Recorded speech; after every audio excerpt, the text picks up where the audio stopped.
Jenny, Oui, c'est ton nom, ton surnom. c'est mon surnom, mais je suis Djeneba Keita, épouse Sokona, entrepreneur dans la restauration. Très bien. Je suis la chef d'orchestre d'Africa Café. Alors, chef d'orchestre, c'est le titre que je me suis donné à moi-même. Pour ne pas, comme j'ai dit, je ne sais pas trop me prendre au sérieux, donc les grands titres, j'étais pas à l'aise C'est ce que tu as avec. vu sur LinkedIn ou pas? Oui, j'ai chef d'orchestre, même sur ma carte de visite, c'est chef Trop bien. d'orchestre.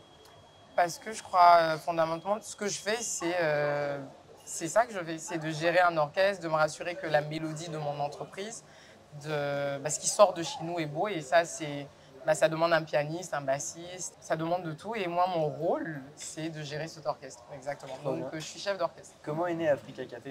Alors, Africa Café, déjà, parce que Africa tout le Café. monde veut dire Africa Café. Non, c'est Africa Café. Africa Café est né de mon besoin d'hospitalité et mon amour pour la nourriture, et particulièrement la nourriture africaine. De mes voyages, pendant mes études, de mes voyages en Amérique. J'ai toujours aimé les coffee shops, les cafés, et je n'en retrouvais aucun qui me ressemblait, en tout cas qui proposait des choses qui me correspondaient. Et je me suis dit, un jour, si je devais me lancer dans l'entrepreneuriat, ce serait de créer un café, une chaîne de café en tout cas, qui aurait une touche africaine, qui ferait la promotion du continent. Et du coup, là, aujourd'hui, Africa Café, c'est quoi en gros? Alors, Africa Café est né en 2016 au Cap-Vert. Ok. Donc, le premier, je l'ai ouvert là-bas quand j'y habitais avec ma famille. On a relocalisé ici en 2018 à Abidjan et j'ai repris le concept. J'ai redémarré en 2019 à domicile d'abord. Donc, moi, j'ai commencé à domicile en service traiteur et service de livraison. Donc là, c'est toi qui faisais tout pour le coup? C'est moi qui faisais tout, Ouais. et la cuisine, et la pâtisserie, et la prise de commande, et la livraison dans ma voiture, dans ma petite voiture. Et des fois, quand c'était chaud, sur le dos sur les motos, derrière les livreurs, à aller livrer parce que je ne pouvais pas prendre la voiture. Donc, celui d'Abidjan est né ainsi, et vraiment du bouche à oreille. Il y a une opportunité qui s'est présentée à l'Ivoire Trade Center, où on est maintenant, pour le premier Africa Café à Abidjan. On a ouvert un deuxième petit point de vente en zone 3, sur boulevard de Marseille à Bernabé. Donc, on a un deuxième petit point de vente. Et l'ambition, c'est d'en ouvrir d'autres. Et pourquoi pas, Inch'Allah, si Dieu me donne la force, c'est d'arriver à créer une franchise. C'est ce que je veux faire. Et du coup, toi qui as beaucoup voyagé, qui as connu plein d'écosystèmes et de pays, entreprendre en Côte d'Ivoire, qu'est-ce que tu en penses? Tu as l'impression que c'est facile, c'est très compliqué, c'est beaucoup de challenges? C'est quoi les trucs là, si moi je te disais demain, j'ai envie de monter par exemple une chaîne de café ou de sandwich, c'est quoi les points d'attention clés par rapport au marché ivoirien? Ivoirien, pour moi, l'entrepreneuriat, c'est dur, peu importe où tu es. Ça, c'est sûr. Dans le monde, l'entrepreneuriat, c'est chaud. En Afrique particulièrement, je pense parce qu'on n'a peut-être pas la structuration et on va dire, les réglementations bien respectées comme en Europe, comme aux États-Unis. Donc il y a beaucoup de choses qui ne sont pas très bien structurées. Bricoler, genre? Comment tu dirais? Bricoler? Bon, un peu, ouais, c'est du système D. Hein. Ouais. C'est le freestyle, c'est du système D. En tout cas, de mon côté. Mais la Côte d'Ivoire, c'est pas, pour moi en tout cas, c'est pas le pays le plus compliqué en termes d'entrepreneuriat. Moi, quand j'ai démarré, ça a été assez simple pour structurer déjà la boîte quand j'étais à domicile. Je suis passée par une start-up justement à l'époque qui, c'était ça son offre, c'était d'aider les entrepreneurs à créer leur société. Donc avec tout ce qui est juridique, les statuts, etc. et faire les démarches au niveau du CPC que j'aurais pu faire moi-même aussi personnellement. Je pense que c'est assez carré des retours que j'ai. Mais moi personnellement, j'ai pas eu de complications plus que ça. Ensuite, tout le reste, pour moi, c'est, comme on dit, it's up to you, c'est à l'entrepreneur de se battre et de faire ce qu'il a à faire pour que son truc il marche en fait. Est-ce que comme il y a eu une mode de l'entrepreneuriat en France où maintenant tout le monde veut être entrepreneur tout le monde parle que de start-up, est-ce qu'on en est là aujourd'hui en Côte d'Ivoire? Tout le monde veut se lancer dans l'entrepreneuriat et généralement la question que je pose c'est qu'est-ce que tu veux faire? Quel est le problème que tu vois auquel toi tu penses avoir une solution? Juste faire de l'entrepreneuriat parce que c'est cool, c'est hype, c'est fun? Non, c'est pas fun. Il faut que tu aies déjà un problème à résoudre et une passion, quelque chose que tu aimes vraiment faire. Sinon, je pense que tu vas t'écraser très rapidement. Il faut vraiment aimer ce truc. Hein. Il y a plein d'opportunités en fait ici pour des entrepreneurs.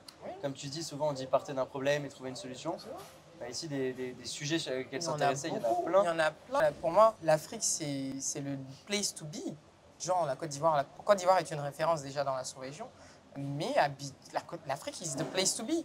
Parce que contrairement en Europe, aux États-Unis, où vous êtes bien développé, bien avancé, nous, il y a encore beaucoup de choses à faire. On n'est pas, il y a tellement de choses à faire, il y a tellement d'opportunités, de création. Pour moi, there's no place like Africa. Like, je me verrais nulle part ailleurs. Je me sens bien en Afrique, peu importe où en Afrique généralement. En tout cas, pour l'instant, je ne suis pas allée dans un pays que je n'ai pas aimé. Je suis malienne, je vis en Côte d'Ivoire, j'ai créé mon premier business au Cap-Vert. J'y ai vécu 4 ans, j'ai adoré.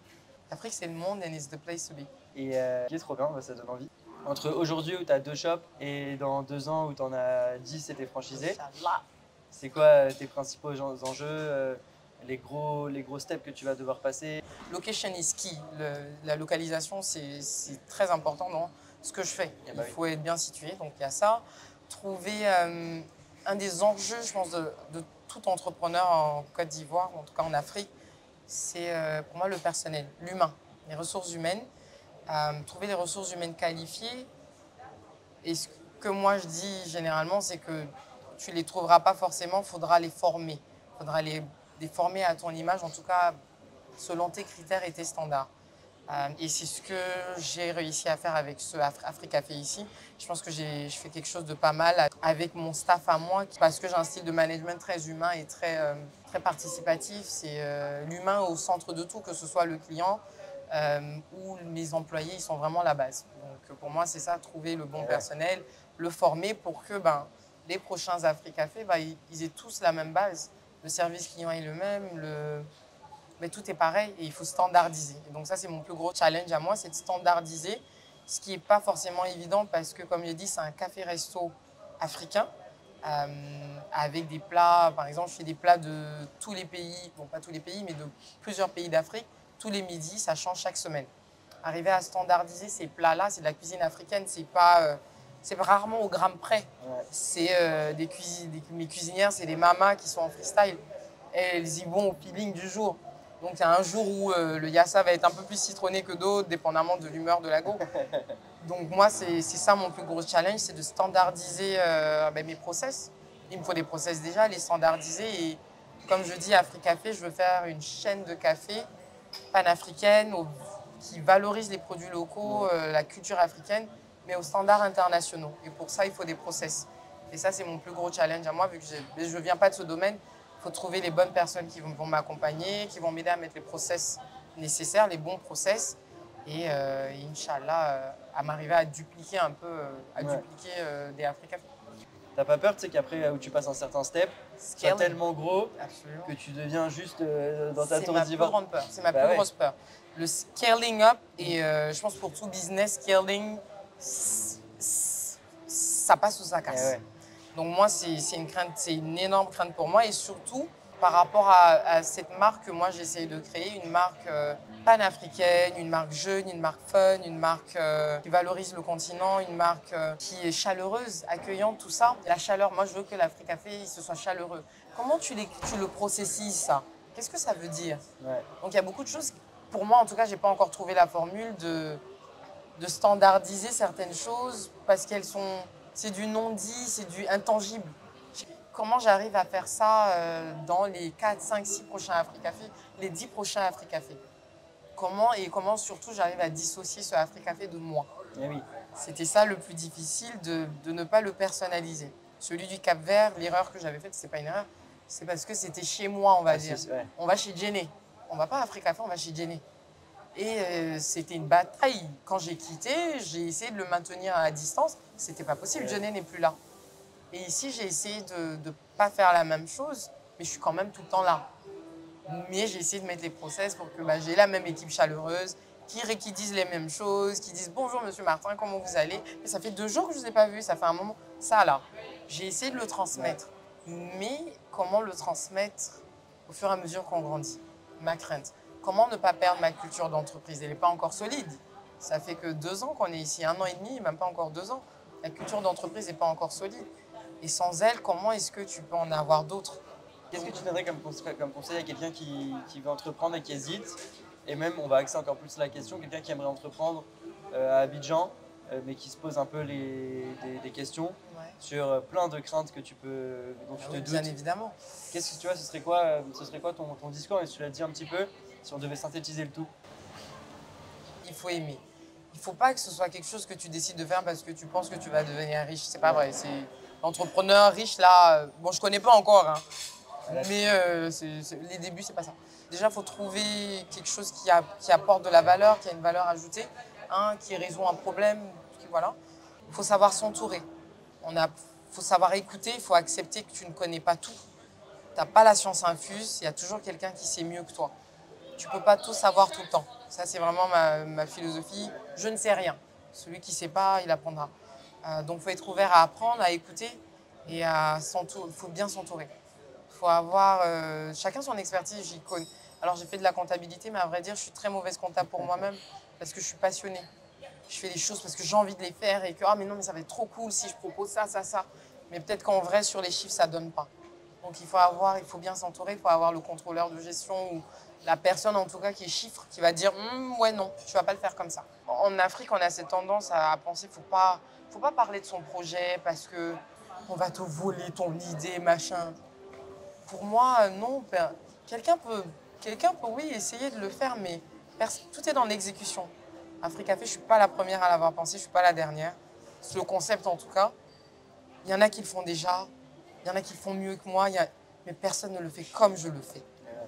Tout est dans l'exécution. Je te rassure, c'est pas qu'en Afrique. Hein. C'est pas voilà. Donc, en tout cas, moi, je pense qu'il faut savoir à qui tu en parles aussi. Mais il faut partager ses idées, il faut en parler parce que je vais le dire d'une façon et Martin va me dire ouais, mais est-ce que tu as pensé à ça, ça, ça, ça? Ah bah non, j'y ai pas pensé. Ouais. Je peux rajouter ça à mon BP, il faut partager. Tu fais vraiment des BP? Maintenant, oui. Maintenant, oui, il a fallu le faire. Sinon, à la base, je suis une entrepreneur. Moi, je suis une personne du freestyle. Hein. Ouais. Tiens, ouais, belle. Je suis une go du freestyle et maintenant, faut structurer un peu plus. À un moment, il faut lever des fonds. Et même pour celui-là, j'ai des associés, j'ai des amis. C'est du love money, des gars des amis qui ont pris des parts dans Africafé parce que je ne pouvais pas toute seule financièrement. Et maintenant, quand on va grandir, il faut lever des fonds. Il faut lever des fonds, il faut parler BP, il faut connaître ses chiffres, il faut avoir l'elevator pitch là. Donc maintenant je l'ai fait, j'en suis pas une grande fan, mais je suis obligée. Jenné, merci beaucoup. Merci à toi, Martin. Merci beaucoup de te rencontrer. Merci beaucoup. Et bravo pour ce que tu fais. Merci beaucoup. Merci beaucoup. Trop bien.